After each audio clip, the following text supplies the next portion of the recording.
আসসালামু আলাইকুম everyone, welcome back to my channel. তো থাম্বনেল দেখে অনেকেই হয়তো ভাববেন যে ফিরনি তো আমরা সবাই রান্না করতে পারি, কিন্তু তারপরেও শাহি ফিরনি তৈরি করার ক্ষেত্রে কিছু ছোটোখাটো ভুলের জন্য কিন্তু ফিরনিটা একদম পারফেক্ট হয় না। তো আজকে বাবুর্চির রেসিপিতে অনেক টিপস সহ আপনাদের জন্য এই ফিরনি রেসিপিটি শেয়ার করেছি। আশা করছি সবার ভালো লাগবে। তো ভালো লাগলে ছোট্ট করে একটি লাইক দিয়ে দিবেন। তো চলুন চলে যাচ্ছি মূল ভিডিওতে। ফিরনি রান্না করার জন্য হাফ কাপ সুগন্ধি পোলাওয়ের চাল নিয়ে নিয়েছি।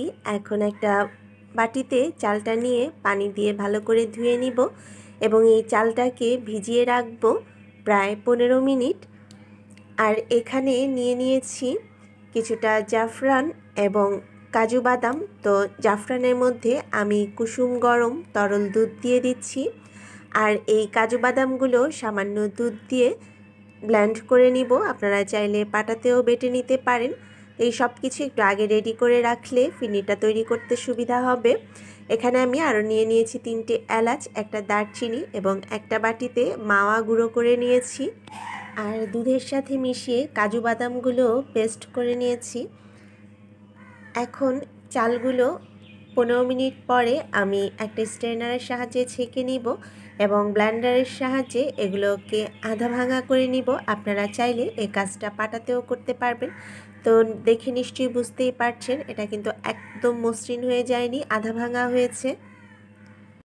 একটা প্যানে 1 লিটার দুধ নিয়ে নিয়েছি। এখন দুধটাকে নেড়ে চেড়ে জাল করে নিতে হবে। এর মধ্যে অ্যাড করে দিচ্ছি এলাচ এবং দারচিনিগুলো। তো দুধটাকে কিন্তু চামচ দিয়ে নেড়ে নেড়ে জাল করতে হবে, যেন উপরে খুব বেশি সরের সৃষ্টি না হয়। তো দুধটা কিছুক্ষণ ফোটার পর আমি চালগুলো এখন এর মধ্যে দিয়ে দিব। আর দুধটা খুব বেশি ঘন করার প্রয়োজন নেই, কারণ চাল দেওয়ার পর চালটা সিদ্ধ হতে হতে দুধ অটোমেটিক ঘন হয়ে যাবে। চাল দেওয়ার পর এখন এই দুধের মধ্যে দিয়ে দিচ্ছি 1 চা চামচ ঘি। তো এটা কিন্তু ফিরনি রান্নার একটা সিক্রেট। যদি চাল এবং দুধের মধ্যে 1 চামচ ঘি দিয়ে দেন, তাহলে কিন্তু আপনার ফিরনিটা কখনোই প্যানের নিচে লেগে যাবে না এবং এর মধ্যে খুব সুন্দর একটা ক্রিমি ভাব আসবে। দুধের সাথে চালটা আমি 15 মিনিট মিডিয়াম আঁচে জাল করে নিয়েছি। তো চালটা প্রায় সিদ্ধ হয়ে এসেছে এবং দুধটাও অনেকটা ঘন হয়ে গিয়েছে। এখন এর মধ্যে চিনি অ্যাড করে দিব। তো আমি এখানে প্রথমে হাফ কাপ চিনি দিচ্ছি, প্রয়োজন পড়লে পরে আরেকটু দিয়ে নিব এবং আপনারা অবশ্যই আপনাদের টেস্ট অনুযায়ী চিনিটা দিয়ে নেবেন। 1 চিমটি দিয়ে দিচ্ছি লবণ। তো যে কোনো মিষ্টি খাবারে 1 চিমটি লবণ দিলে কিন্তু এর টেস্টে খুব সুন্দর একটা ব্যালেন্স আসে। তবে লবণ যেন বেশি না হয়, তাহলে কিন্তু ফিরনিটা লবণাক্ত হয়ে যাবে, খেতে ভালো লাগবে না, সেখানে লক্ষ্য রাখবেন।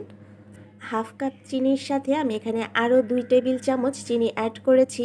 এখন যে জাফরান তরল দুধ দিয়ে গুলে রেখেছিলাম সেটা দিয়ে দিচ্ছি। আর এই জাফরান দেওয়ার কারণেই কিন্তু ফিরনির মধ্যে যে শাহি ভাবটা আসবে। তো অবশ্যই চেষ্টা করবেন শাহি ফিরনি রান্না করার ক্ষেত্রে জাফরান ব্যবহার করার, কারণ জাফরান এবং বাদাম বাটা এই দুইটার সংমিশ্রণে কিন্তু খুব সুন্দর একটা কম্বিনেশন তৈরি হবে। আপনার ফিরনিটা খেতে অনেক ভালো লাগবে। তো বাদামের বাটাটাও আমি এখন দিয়ে দিচ্ছি। তো আমি এখানে বাদামটা বেটে দিয়েছি, আপনারা চাইলে কিন্তু কেটেও দিতে পারেন।